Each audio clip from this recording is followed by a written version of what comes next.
Dans cette partie, nous allons voir une définition des milieux diélectriques. Je vais commencer, avant de définir les milieux diélectriques, je vais peut-être revenir rapidement sur les milieux conducteurs pour comparer avec ce que vous connaissez déjà. Un milieu conducteur se caractérise par la présence de charges libres qui sont à l'origine de la conduction et qui, sous l'action d'un champ électrostatique, vont se déplacer et donc conduire à l'apparition d'un courant électrique. À l'équilibre électrostatique, le conducteur se caractérise par un champ électrostatique nul à l'intérieur du milieu et une densité volumique de charge nulle. Ça peut s'expliquer assez facilement et ça peut se comprendre assez facilement. Je vais essayer de développer ça très rapidement. Alors pour ça, je vais utiliser mon stylo. Et voilà. Et très bien. Alors, si je considère un milieu conducteur, et si dans ce milieu conducteur, il y a un champ électrostatique, alors les charges seraient en mouvement. Et si les charges sont en mouvement, alors il y aurait courant. Et donc on n'est plus dans la condition d'équilibre. C'est pour ça que pour que la condition d'équilibre soit validée, le champ à l'intérieur est nul. Maintenant, ceci aussi nous permet de déduire que la densité de charge volumique totale est, la densité volumique de charge volumique est nulle à l'intérieur. Comment ça? Eh bien, très bien, si j'utilise le théorème de Gauss, le flux de E à travers une surface fermée égale à l'intégrale double de E ds égale à la somme des charges à l'intérieur sur epsilon 0. Et donc, si je me place à l'intérieur ici de ce milieu, je suppose que c'est ça la surface fermée de Gauss, vous voyez bien que le flux, comme E est nul, donc le flux de E égale à 0. Et si le flux de E égale à 0, ça veut dire que la charge intérieure égale à 0. Et si la charge intérieure égale à 0, qui n'est autre que l'intégrale triple de ρ d-taux, le volume autour de S, ben vous voyez bien que ρ égale à 0. Très bien. Et donc, comme conclusion, le champ électrostatique ne pénètre pas dans le conducteur et toute la charge libre sera répartie en surface.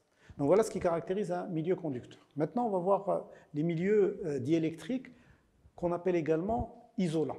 Alors, probablement que c'est un terme qui est beaucoup plus familier avec vous parce que c'est ce que vous avez toujours utilisé jusqu'à présent.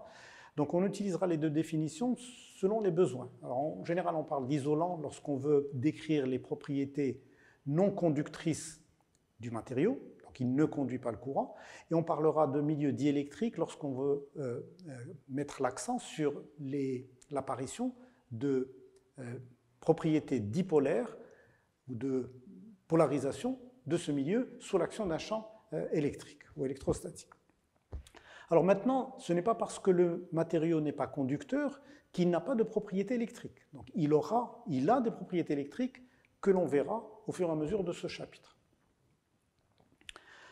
Alors ce qui caractérise le conducteur, c'est qu'il possède des charges qui ne sont pas libres, elles sont liées. Et ça se comprend facilement. Il est isolant, donc il ne conduit pas le courant. Ça veut dire que les charges n'ont pas le droit de se déplacer, n'ont pas la possibilité de se déplacer, même si on les soumet à l'action d'un champ électrique. Et c'est pour ça que les isolants, ou les diélectriques, ne conduisent pas le courant, parce que les charges sont liées. Et par contre, le champ électrique va pénétrer, si j'applique un champ électrique, il va pénétrer à l'intérieur du milieu. Et ça, c'est des choses que l'on verra un peu plus loin dans les propriétés de ces milieux diélectriques. Alors nous avons deux types de matériaux diélectriques. Nous avons les matériaux diélectriques qui sont dits polaires, c'est-à-dire qu'ils vont disposer ou présenter une polarisation même en absence de champ électrique extérieur. Donc en absence de toute action extérieure, ils présentent naturellement une polarisation. Et pour ça, on va donner l'exemple de la molécule d'eau. Alors la molécule d'eau, elle est composée d'un atome d'oxygène et de 2 atomes d'hydrogène. L'atome d'oxygène se caractérise par une charge 2-, alors que les atomes d'hydrogène se caractérisent par une charge H+. Très bien. Maintenant, comme vous le savez, pour les propriétés diélectriques, ce qui nous intéresse, c'est la charge. Donc je vais essayer de m'intéresser à la charge portée par ce dispositif ou par cette molécule. Donc si je représente la charge négative portée par l'oxygène, elle est au niveau de l'atome d'oxygène. Par contre, si je calcule ou je détermine la position moyenne de la charge positive portée par les atomes d'hydrogène, vous voyez qu'elle sera située entre les deux. On appellera cette position le barycentre des charges positives pour l'hydrogène et négatives pour l'oxygène.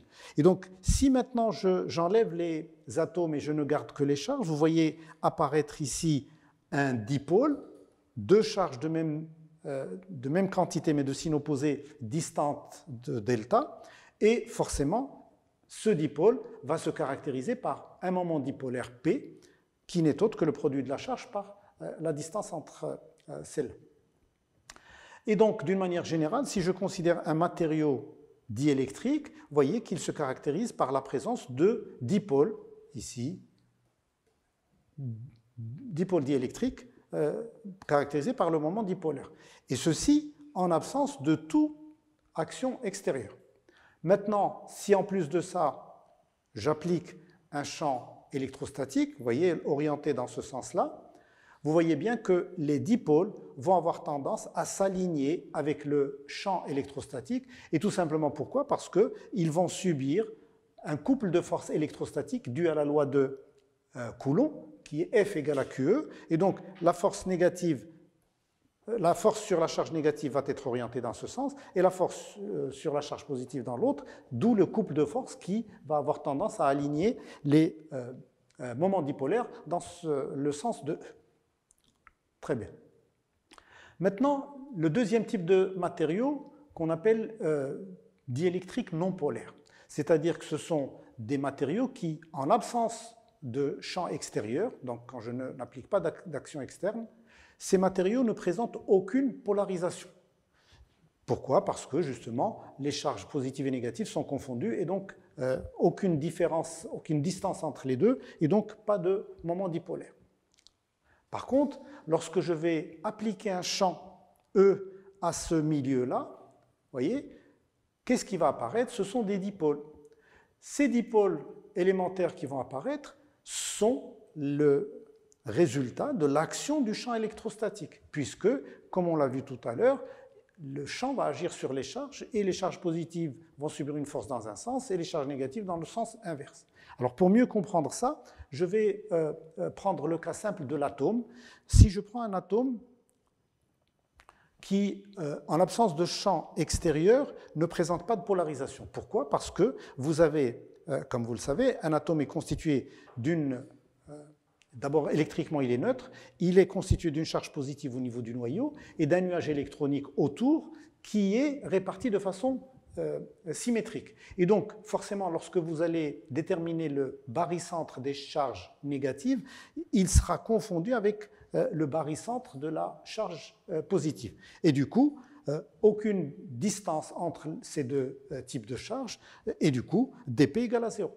Par contre, lorsque je soumets ce même atome a un champ électrostatique, ce champ va agir sur les charges positives et les pousser vers le haut, et les charges négatives vers le bas, et du coup, il va apparaître une différence de position entre le barycentre des charges positives et le barycentre des charges négatives, due toujours à la loi de Coulomb, et cette différence, c'est elle qui est à l'origine de l'apparition de la polarisation de cet atome, qu'on appelle le moment dipolaire P propre à cet atome.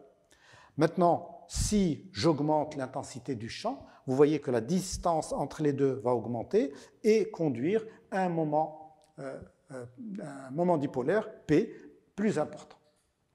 Et donc, vous voyez que sous l'action d'un champ E, la matière devient polarisée. Donc, pour résumer, la polarisation, c'est l'existence de moments dipolaires, P.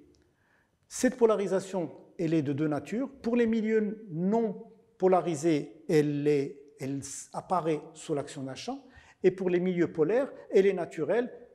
elle est présente même en absence de champ, mais la présence de champ ou l'application de champ électrostatique va aligner les moments dipolaires dans la direction du champ électrostatique.